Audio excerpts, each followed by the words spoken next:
hydrogen peroxide, the chemical formula of hydrogen peroxide is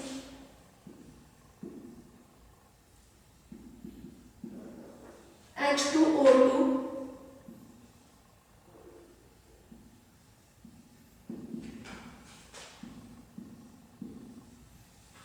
H2O2 and molecular weight is 34.0.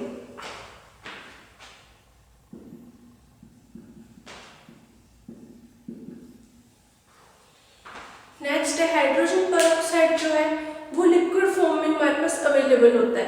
उसमें अलग अलग जो concentrations हैं वो हाइड्रोजन पेरोक्साइड के अलग अलग कंसंट्रेशंस होती हैं। उसके अकॉर्डिंग हम लोग जो हाइड्रोजन पेरोक्साइड है उसे यूज करते हैं। जैसे अगर हमारे पास जो हाइड्रोजन पेरोक्साइड है उसमें जो हमारे 6% वेट व वॉल्यूम जो हाइड्रोजन पेरोक्साइड है उसे हम लोग यूज करते हैं जो है एज अ जो है मेनली स्ट्रॉन्ग सोल्यूशन के लिए यूज करते हैं। ठीक है, जो 6% हमारे पास weight by volume hydrogen peroxide है उसमें जो 20 टाइम्स है वो ऑक्सीजन प्रेजेंट होगी।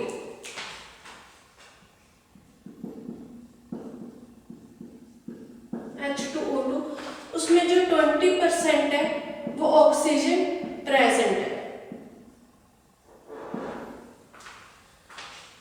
उसका जो हमारे पास ये हाइड्रोजन पेरोक्साइड सॉल्यूशन है ये हम लोग क्या मेनली जो प्रिस्क्राइब करते हैं the solution to has to supplies, जो सप्लाइड जो सॉल्यूशन है ये मेनली हम लोग प्रिस्क्राइब करते हैं 6% वेट बाय वॉल्यूम H2O2, 20% जिसमें ऑक्सीजन अवेलेबल होती है। इसके बाद है जो हमारे पास 3% वॉल्यूम ऑफ वेट जो हाइड्रोजन पेरोक्साइड है वो है हम उसको एज अ यूएसपी के अकॉर्डिंग मतलब जो यूनाइटेड स्टेट फार्माकोपी है उसके अकॉर्डिंग हम लोग जो है 3% जो wait by volume hydrogen peroxide है उसे हम लोग एज अ प्रिजर्वेटिव और स्टेबलाइजर के तौर पर हम लोग यूज करते हैं। उसके नेक्स्ट है जो हमारे पास 27% सोल्यूशन है। ठीक है, wait by volume hydrogen peroxide का जो सोल्यूशन है 27%, इसको हम लोग यूज करेंगे एज अ स्ट्रॉन्ग सोल्यूशन, हम लोग इसे बोल देते हैं।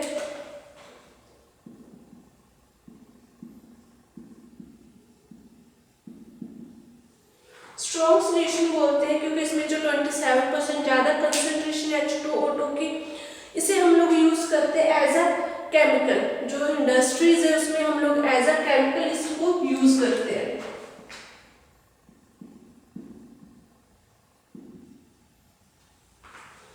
नेक्स्ट जो हमारी कंसंट्रेशन है 30%, 30% जो वेट बाय वॉल्यूम है H2O2 जो हमारी कंसंट्रेशन है उसको हम लोग यूज करते हैं लेबोरेटरी केमिकल में, जो लैब्स में हम लोग एक्सपेरिमेंट्स करते हैं उसमें जो 30% जो सोल्यूशन है वो हम लोग H2O2 का यूज करते हैं। उसकी जो कंसंट्रेशन है वो 30 ml होती है, 30% होती है, उसको हम लोग लेबोरेटरी स्केल पे यूज करेंगे।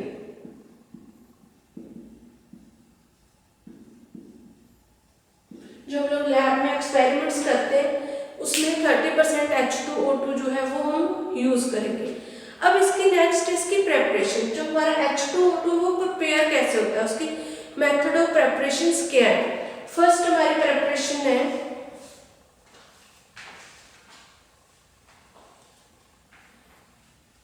जो हमारा H2O2 हाइड्रोजन पेरोक्साइड है ये क्या हम लोग प्रिपेयर करते हैं बेरियम के साथ। ठीक है, रिएक्शंस करवाकर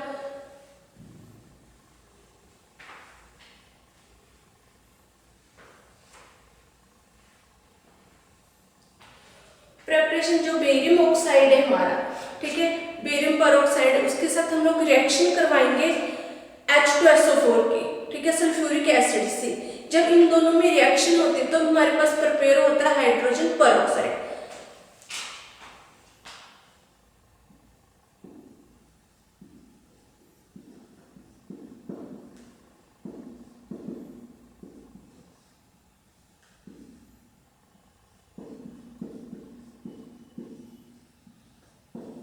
ये हमारा है बेरियम पेरोक्साइड।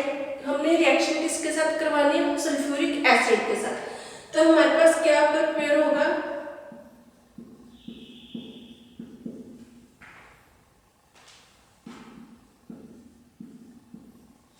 जब इनमें दोनों की रिएक्शन हो जाएगी तो हमारे पास प्रिपेयर होगा barium sulphide and plus hydrogen पर ऑक्साइड। जो ये हमारे पास जो बेरियम पर ऑक्साइड है उसको हम लोग कैसे यूज करेंगे। पहले जो बेरियम पर ऑक्साइड है हम लोग उसको क्या करते हैं, एक थिन प्लेट बना लेते हैं।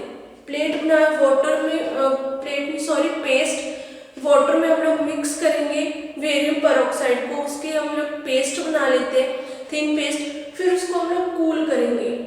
कूल करने के बाद उसमें हम लोग जो अमाउंट दे रखे हैं अमाउंट के अकॉर्डिंग हम लोग स्लोली उसमें आइस कोल्ड जो है वो ऐड करेंगे। ऐड करने के बाद उसमें हम लोग डिल्यूट जो सल्फ्यूरिक एसिड है वो ऐड करेंगे। फिर उस जो मिक्सचर है हमारा वो अल्केलाइन टू लिटमस हो जाएगा, अल्केलाइन मिक्सचर बन जाएगा। ठीक है, जो सल्फ्यूरिक एसिड के साथ रिएक्शंस होगी, ठीक है, उसके बाद ये जो हमारा सोल्यूशन है वो अल्केलाइन बन जाता है। अल्केलाइन के बाद हम लोग धीरे धीरे इसको क्या करेंगे, इसमें sulphuric acid drop by drop फिर ऐड करते जाएंगे। स्लोली ड्रॉप बाय ड्रॉप जो सल्फ्यूरिक एसिड है हम लोग उस सोल्यूशन जो अल्केलाइन सोल्यूशन है उसमें ऐड करेंगे। ऐड करने के बाद जो हमारा सोल्यूशन है वो क्या हो जाता है, थोड़ा सा स्लाइटली एसिडिक हो जाता है। सल्फ्यूरिक एसिड है, ठीक है, सल्फ्यूरिक एसिड, तो इसलिए हम लोग जब उसमें ड्रॉप बाय ड्रॉप ऐड करेंगे तो वो क्या एसिडिक हो जाएगा। एसिडिक होने के बाद फिर क्या हम उसे कूल करेंगे। कूल करने के बाद फिल्टर करेंगे। फिल्टर के बाद जो उसमें से बेरियम सल्फेट है, ठीक है, ये जो हमारा बेरियम सल्फेट है उसके जो प्रेसिपिटेंट्स है वो रिमूव हो जाएंगे। ठीक है, रिमूव होने का हमारे पास जो है बाकी जो हमारे पास जो बच जाता है फिल्ट्रेट के बाद जो भी हमारा पोर्शन आएगा उसे हम टाइट्रेट करेंगे। स्मॉल पोर्शन को टाइट्रेट का हम स्टैंडर्ड सोल्यूशन क्या लेते हैं, जैसे मोस्टली हम लोग जो स्टैंडर्ड सोल्यूशन है वो लेते हैं पोटेशियम परमैंगनेट टाइट्रेशन में। ठीक है, तो हम लोग इसमें स्टैंडर्ड जो सोल्यूशन है इसको जब टाइट्रेट करेंगे तो पोटेशियम परमैंगनेट लेंगे। पोटेशियम परमैंगनेट लेने के बाद जब हमारा टाइट्रेशन हो गया उसको हम लोग फिल्टर करेंगे, डिल्यूट करेंगे। डिल्यूट करने के बाद उसका वॉल्यूम मेकअप करेंगे। जैसे अगर हमने 100 ml बनाना है उसमें हमने 10 ml या तो 90 ml हम क्या वाटर डायरेक्टली उसका जो वॉल्यूम मेकअप कर देंगे। जो वॉल्यूम मेकअप हम उसकी जो क्वांटिटी स्ट्रेंथ है उसके अकॉर्डिंग करेंगे। उसका जो हमारे ये मेथड है जो हम लोग ये कॉमनली यूज नहीं होता, ठीक है, टफ नॉट कॉमनली, इस मेथड को यूज करके थोड़ा टाइम कंज्यूमिंग है। ठीक है, दूसरा है हमारी ये थी फर्स्ट प्रिपरेशन। बेरियम परऑक्साइड को जब सल्फ्यूरिक एसिड के साथ रिएक्ट करवाते हैं बेरियम सल्फेट एंड H2O2 हमारे पास बनता है। सेकंड है जब हम लोग हाइड्रोजन परऑक्साइड का सोल्यूशन को प्रिपेयर करना है तो उसके लिए हम लोग रिएक्शन करवाते हैं barium peroxide with phosphoric acid.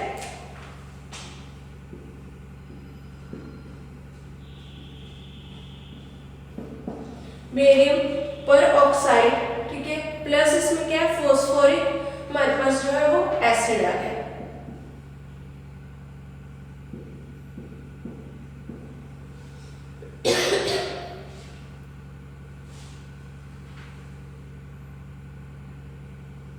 Barium peroxide का हम लोग जब भी रिएक्शन करवाएंगे फॉस्फोरिक एसिड के साथ तो हमारे पास क्या बन जाता है बेरियम फॉस्फेट प्रेसिपिटेट्स। जो बेरियम फॉस्फेट हमारे पास प्रेसिपिटेट्स बनेंगे तो उसके जो अदर हमारे पास जो है उसके बाद सोल्यूशन बनता है वो बनता है हाइड्रोजन परऑक्साइड। बेरियम फॉस्फेट के प्रेसिपिटेट के साथ साथ हमारे पास क्या है हाइड्रोजन परऑक्साइड वो अवेलेबल होता है, जैसे Ba3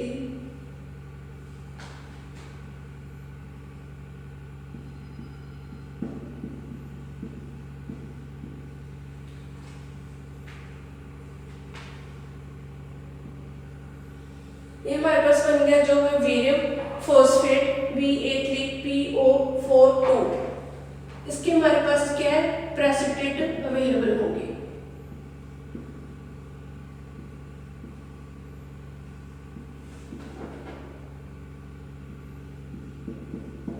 प्लस हमारे पास आ गया हाइड्रोजन परऑक्साइड। ये जो मेथड है ये फर्स्ट मेथड है जिसमें हमने एक्सपेक्ट किया था जो डिल्यूट इसमें हम लोग ने क्या यूज किया था जो डिल्यूट फॉस्फोरिक एसिड है वो हमने इसमें यूज करके देखा था। विद डिल्यूट सल्फ्यूरिक एसिड्स के साथ। ठीक है, इसमें क्या है, जो प्रेसिपिटेट रिमूव हो जाते हैं बेरियम फॉस्फेट के, जब प्रेसिपिटेट हम लोग रिमूव करेंगे उसको हम लोग बाद में क्या H2O2 को फिल्टर करेंगे। फिल्टर करने के बाद हमारा जो वॉल्यूम है उसको एडजस्ट करेंगे, उसका वॉल्यूम मेकअप करेंगे कि जितनी हमें स्ट्रेंथ चाहिए। नेक्स्ट जो मेथड है हमारे पास है हाइड्रोजन परऑक्साइड को, जब सोल्यूशन को हम लोग ट्रीट करवाते हैं विद सोडियम परऑक्साइड के साथ। ठीक है, जब सोडियम परऑक्साइड को हम लोग डिल्यूट सल्फ्यूरिक एसिड के साथ रिएक्ट करवाएंगे तो हमारे पास जो है जो H2O2 वो अवेलेबल होता है। अब हाइड्रोजन जो इसमें फर्स्ट है सोडियम परऑक्साइड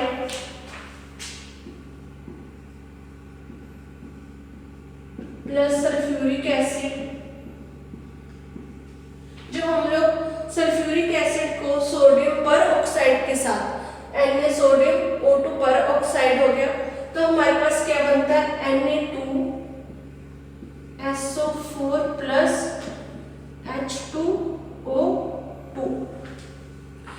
इसमें क्या होता है, ये इन दिस केस हाइड्रोजन जो परऑक्साइड है is distilled and distilled is analysed by titrating a small portion with the standard solution. इसमें भी हम लोग टाइट्रेशन करते हैं जब स्टैंडर्ड सॉल्यूशन इसमें जो है सेम जैसे इसमें लिया था पोटेशियम परमैंगनेट, इसमें हमें टाइट्रेशन के टाइम हम लोग पोटेशियम परमैंगनेट यूज करेंगे। इसके बाद जो टाइट्रेशन करने का हम लोग जो H2O2 का है वो हम वॉल्यूम मेकअप करते हैं।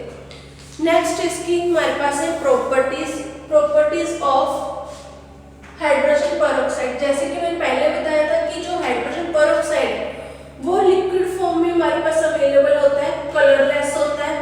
ठीक है, जो उसका टेस्ट है, जो ऑर्डर है वो ऑर्डरलेस होगा जो हाइड्रोजन परऑक्साइड है, और टेस्ट क्या है जो स्लाइटली थोड़ा सा एसिडिक है। जैसे हमने फर्स्ट रिएक्शन की थी जो बेरियम परऑक्साइड के साथ थी कि उसमें हम लोग जब अल्कलाइन लिटमस बन जाता है तो उसमें हम drop by drop sulphuric acid उसमें डाल देते हैं ताकि जो हमारा रिएक्शन है उसमें जो उसका टेस्ट है स्लाइटली एसिडिक हो जाता है। इसलिए जो हमारा बेरियम सल्फाइड है इसकी प्रॉपर्टीज क्या क्या है, sorry hydrogen peroxide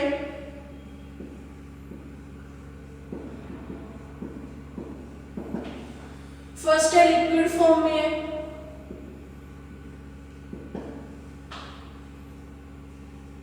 colourless,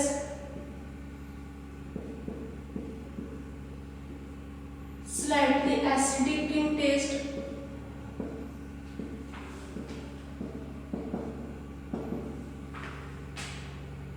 odorless।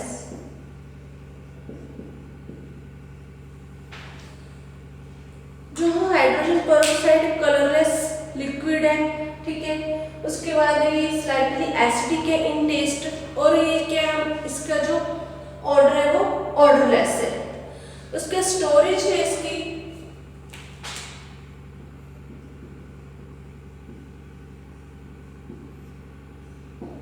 जो हाइड्रोजन परऑक्साइड है उसे हम लोग स्टोर करते हैं प्लास्टिक के जो है कंटेनर्स, वेल क्लोज कंटेनर्स में जो लाइट रेजिस्टेंस हो, जिनमें लाइट पास ना होती हो। अगर जो हम जो हाइड्रोजन परऑक्साइड है उसे लॉन्ग टाइम तक हम लोग स्टोर करके नहीं रख सकते। उसमें जो हाइड्रोजन परऑक्साइड है उसे लाइट रेजिस्टेंस में इसलिए रखते हैं क्योंकि जब लाइट पड़ती है उसमें तो ये वो जो हमारा सोल्यूशन है वो क्या है खराब हो जाता है, डिटीरियोरेट हो जाता है। इसलिए जो हाइड्रोजन परऑक्साइड है उसे हम लोग मेनली जो स्टोर करते हैं डार्क प्लेस में, कूल प्लेस में रखते हैं। ठीक है, लाइट रेजिस्टेंस प्लास्टिक के जो वेल क्लोज्ड कंटेनर्स हैं उनमें स्टोर करेंगे। जो अकॉर्डिंग टू आईपी, ठीक है, जो हाइड्रोजन परऑक्साइड है उसे हम लोग क्या कूल प्लेस और ज़्यादा लॉन्ग टाइम तक उसे स्टोर नहीं करके रख सकते। नेक्स्ट इसकी इनकम्पैटिबिलिटी,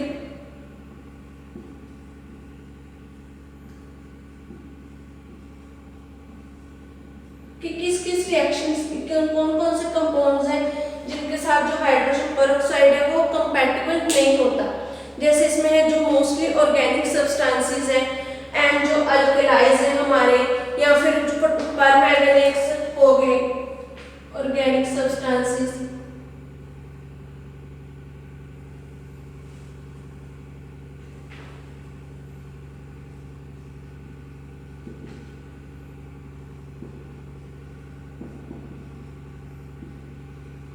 ऑर्गेनिक सब्सटेंसेस हो गए हमारे, आयोडाइड्स हो गए, जो आयोडीन से रिलेटेड जो हमारे कंपाउंड्स हैं, ठीक है। उसके बाद है हमारे जो अल्कलाइज हैं,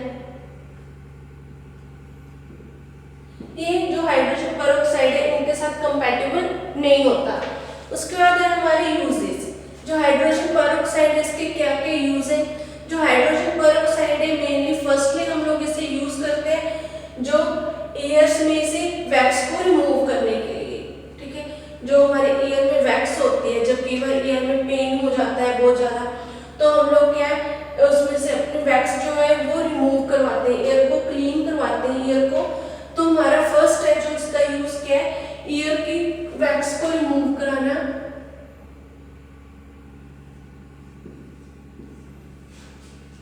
सेकेंड हमारा यूज है, इसे हम लोग यूज करते हैं as a oxidising antiseptic.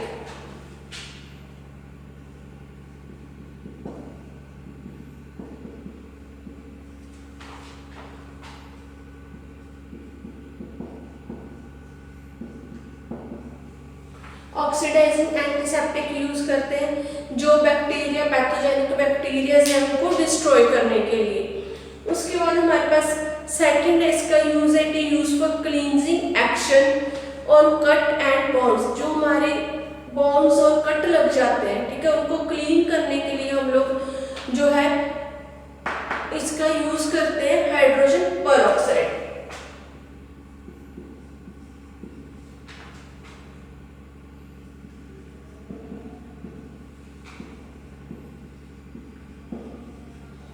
Third है ईयर वैक्स को लूज करके उसको ईयर में से रिमूव करवाना, ठीक है। उसके बाद है इसका जो 1.6% हमारा हाइड्रोजन पेरोक्साइड है उसे हम लोग यूज करते हैं एज अ डिओड्रेंट्स एंड जो है हमारे गार्गल्स एंड माउथ वॉशेज में।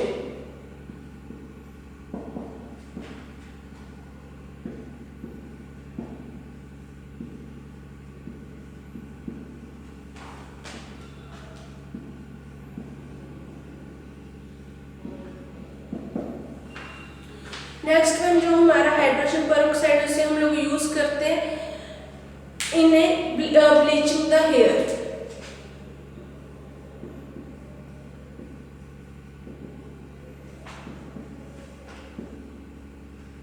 हेयर्स को ब्लीच करने के लिए इसमें एक हमें जो हेयर्स को ब्लीच करते हैं उसमें एक है कि जब हम हेयर्स को ब्लीच करेंगे तो जो हाइड्रोजन पेरोक्साइड है उसे कंसंट्रेटेड फॉर्म में नहीं लेना, उसको डिल्यूट करना है। अदरवाइज अगर हम ऐसे डायरेक्ट हेयर्स को ब्लीच करेंगे तो हमारे स्कैल्प में जो है गैंग्रीन जो है वो प्रोड्यूस हो जाते हैं, ठीक है, जिससे हमारे जो प्रॉब्लम क्रिएट होती है। इससे हमें डिल्यूट करके जो हाइड्रोजन पेरोक्साइड उसे यूज करना है। नेक्स्ट है हमारा जो कंपाउंड है क्लोरीनेटेड लाइम। क्लोरीनेटेड लाइम है। नेक्स्ट है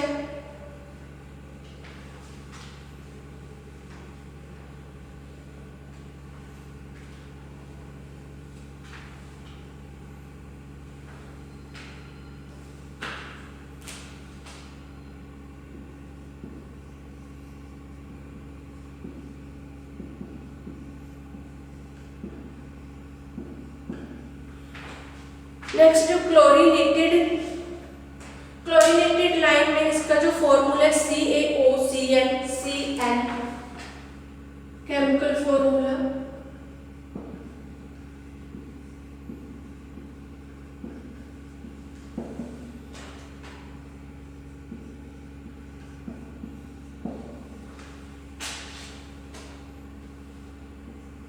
ये इसका केमिकल फॉर्मूला, इसका मॉलिक्यूलर वेट है 136.898।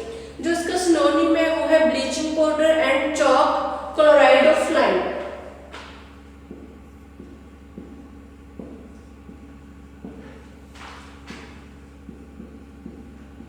ब्लीचिंग पाउडर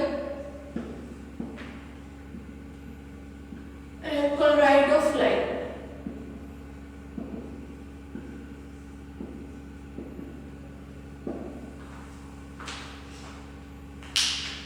जिसकी हम लोग प्रिपरेशन करते हैं, जो क्लोरीनेटेड लाइम है इसको हम लोग क्लोरीन और कैल्शियम के साथ रिएक्ट करवा के, कैल्शियम हाइड्रोक्साइड के साथ रिएक्ट करवा के इसकी हम लोग प्रिपरेशन करते हैं। जैसे कैल्शियम हाइड्रोक्साइड हो गया,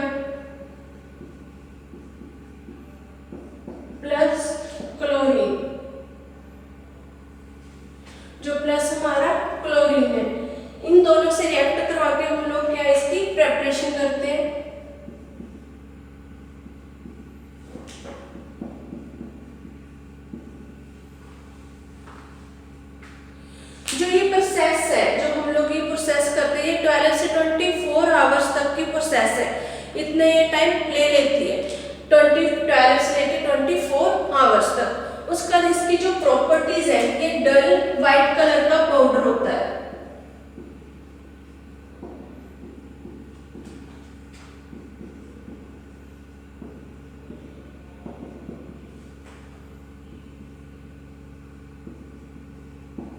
ये डल व्हाइट कलर का हमारे पास पाउडर अवेलेबल होता है। कैरेक्टरिस्टिक इसकी क्या ऑर्डर होती है, एंड ये क्या स्लाइटली सोल्युबल है वाटर में एंड अल्कोहल में।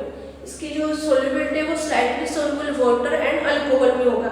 Storage, it is stored in tightly closed containers. जो टाइटली क्लोज्ड कंटेनर्स हैं उनमें हम लोग इसे स्टोर करते हैं। क्योंकि ये क्यों स्टोर करते हैं, क्योंकि एक्सपोजेस टू एयर। उसके बाद इसके यूजेस हैं, जो क्लोरीनेटेड लाइम है हमारे पास, इसे हम लोग यूज करते हैं बैक्टीरियासाइडल एक्शंस के लिए, ठीक है। जो हम लोग टॉयलेट्स, ठीक है, वॉशरूम्स अपने को क्लीन करने के लिए हम क्लोरीनेटेड जो लाइम है उसका यूज करते हैं। सेकंड है, इसका हम लोग यूज करते हैं जो हमारे पास ड्रेन्स हो गए, ठीक है, जो सर्जिकल हमारे पास प्रेपरेशंस बनाते हैं, important ingredient in the preparation of surgical chlorinated soda solution, disinfectants के तौर पर भी हम लोग यूज करते हैं इन बॉन्ड्स में। नेक्स्ट है जो क्लोरीनेटेड लाइम है वो पावरफुल ब्लीचिंग एजेंट्स है, इसलिए हम लोग इसे डाइज में डाई करने के लिए क्लोथ्स को, ठीक है, जो दुपट्टे हैं, कोई भी क्लोथ्स है उसको डाई करने के लिए हम लोग जो है इसका यूज करते हैं क्लोरीनेटेड लाइम का। नेक्स्ट है हमारा कंपाउंड है नेक्स्ट आयोडीन।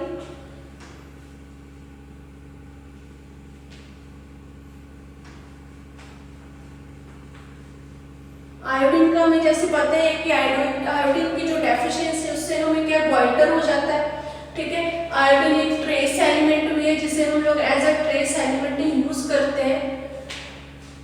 इसका फॉर्मूला है next I2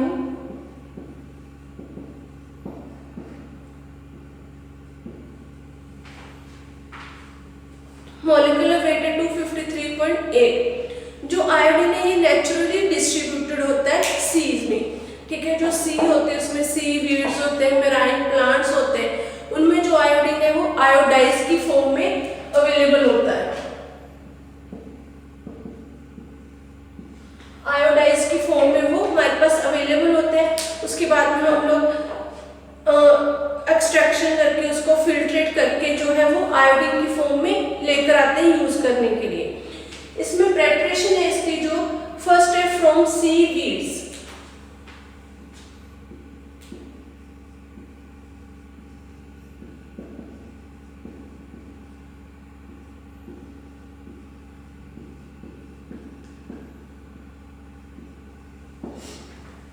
from seaweeds में आ गया, जैसे जो सी वाटर है उसमें आयोडीन मिक्स होता है, ठीक है, इनकी फॉर्म ऑफ किस फॉर्म में, आयोडाइज की फॉर्म में।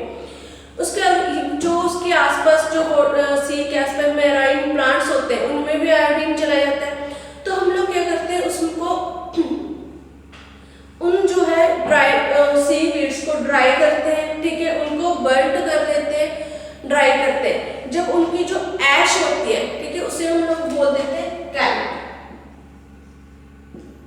जो उनको हम लोग जला देते हैं, जब लोग बर्न करने के बाद जो हमारे पास उनकी ऐश अवेलेबल हो जाती है उसको हम एक्सट्रैक्टेड करते हैं विद वाटर के साथ एक्सट्रैक्शन करते हैं। एक्सट्रैक्शन करने का जो प्यूरिफाइड है, रिमूव क्लोराइड, सल्फेट, सल्फाइड, थायोसल्फाइड, उसमें और भी जो हमारे पास ट्रेस एलिमेंट्स प्रेजेंट्स होते हैं वो प्योर फॉर्म में उनको रिमूव करते हैं, ठीक है। रिमूव करने का तो हम लोग उसे करेक्ट क्लोरीन के साथ रिएक्ट करवाएंगे। रिएक्ट करने के बाद पर हमारे पास प्रेसिपिटेशन बन जाते हैं, प्रेसिपिटेट्स। जो प्रेसिपिटेट्स होते हैं वो किसके होते हैं, आयोडीन्स के। उनको करेक्ट करते हैं और सब्लिमेशन करते हैं उनकी। इसकी जो फॉर्म है 2NaN + Cl, जो हमारे पास ये NaI + Cl2 हम लोग क्लोरीन के साथ रिएक्ट करवाएंगे तो उससे हमारे पास क्या बन जाता है, 2NaCl, सोडियम क्लोराइड निकल जाता है, प्लस जो हमारे पास फॉर्म अवेलेबल हो जाता है आयोडीन। सेकंड है, उसके बाद है इसकी प्रॉपर्टीज। जो आयोडीन है वो ग्रेइश ब्लू कलर का होता है, उसमें मेटेलिक लस्टर होती है। मेटेलिक लस्टर जैसे चमक, ठीक है, कोई भी हम लोग जैसे सब्सटेंस रख देते हैं उसमें चमक आने लग जाती है जब हम इसका पाउडर फॉर्म में देखते हैं। ये ग्रीनिश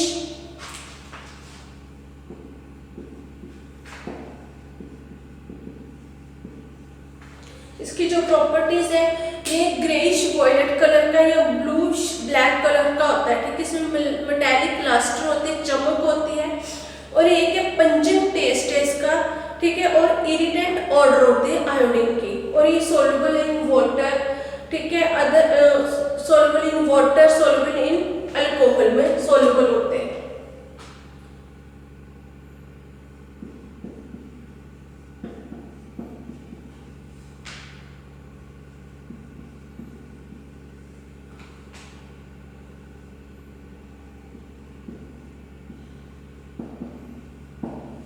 अल्कोहल एंड वाटर में सोल्युबल होता है आयोडीन। उसके बाद इसकी स्टोरेज है, जो वो आयोडीन है उसे हम लोग स्टोर करते हैं well closed bottles fitted with glass stoppers, जिनमें ग्लास के स्टॉपर्स होते हैं, उसमें हम लोग इसे स्टोर करते हैं कंटेनर्स में, क्योंकि जो हमारे पास आयोडीन है वोलाटाइल होता है, ठीक है, और जो वेपर्स है अटैक बोथ उसके जो कॉर्क है और स्टॉपर्स उन दोनों पे अटैक करते हैं। इसलिए हम लोग इसे जो ग्लास के स्टॉपर्स कंटेनर्स होते हैं, जैसे हमारी रिएजेंट्स बोटल्स के ऊपर होते हैं ग्लास के स्टॉपर्स, उस बोतल उन जैसी बोटल्स के ऊपर हम लोग इसे स्टोर करते हैं। इनकम्पैटिबिलिटी है इसकी जी अल्कलाइज कार्बोनेट के साथ, ठीक है, और अल्कलाइज के साथ इनकम्पैटिबल है।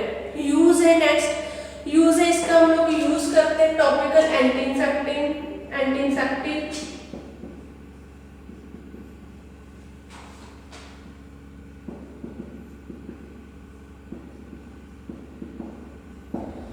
Topical anti infective bactericidal agents में हम लोग इसका यूज करते हैं आयोडीन का, या फिर जो अनब्रोकन स्किन है, ठीक है, स्किन बिफोर ऑपरेशंस, उसमें हम लोग इसका यूज करते हैं आयोडीन का।